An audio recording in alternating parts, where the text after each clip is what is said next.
vibe, the feeling, the love that you get in this space, you can't compare it to any other conference.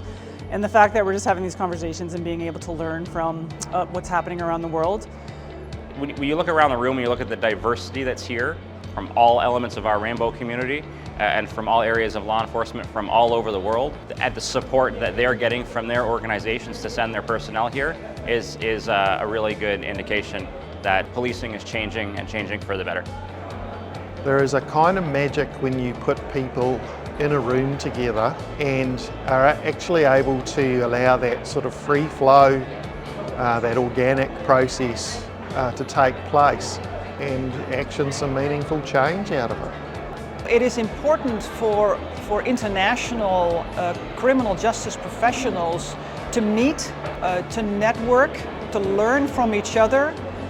It's one of those places where we can exchange ideas and best practices and figure out how we can do better to support not only the LGBTQ+ community at large, but also internally within the criminal justice profession.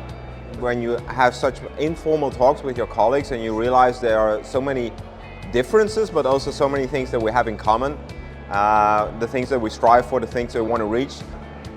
What I've enjoyed most is listening to those presenters who have talked about not just what the problems are in terms of the relationship between our community and the police, but what the solutions are. This conference was incredible in terms of they brought together historical context, advocates, people from different communities to be able to share their lived experience so that we can actually learn from that. From the minute we started, I learned tangible things that I can take away and implement at home. The connections I've made, the fun that I've had with other delegates, it's been mind-blowing. I loved listening to all the amazing ideas that are happening all over the world right now. Incredible innovations happening in policing to protect different types of vulnerable communities. Being around people that have similar experiences to you, who you don't need to explain yourself to. We understand each other as queer people, but we also understand each other as police officers. And when you're able to come here and look at an international conference of literally hundreds of other people that are exactly like you, it emboldens you, it empowers you, it fills you back up. People are so incredibly comfortable.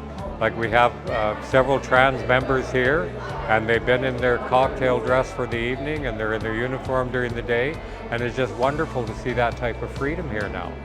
The gala was incredible, like opening those doors and going in. I've honestly never been to a gala like it before, and I've been to a lot. It was, yeah, incredible fun. And Kylie Minogue impersonator and Robbie Williams impersonator. It was awesome. Yeah, just really, really proud of Victoria Police for being able to host this conference, because I've seen the changes that have occurred from attending Amsterdam and Toronto. We are the people's police, and we need to represent them and reflect them and work with our communities. To me, it's pretty simple. You know, if you're dealing with a member of the LGBTIQ community who may be a member of the trans and gender diverse community, treat them with respect.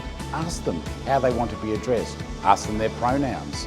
But simply treat people with respect and dignity, and we can do our job professionally in service of the community, and we can also do our job respectfully across policing with our colleagues in the organisation that may have an aspect of diversity that's really important.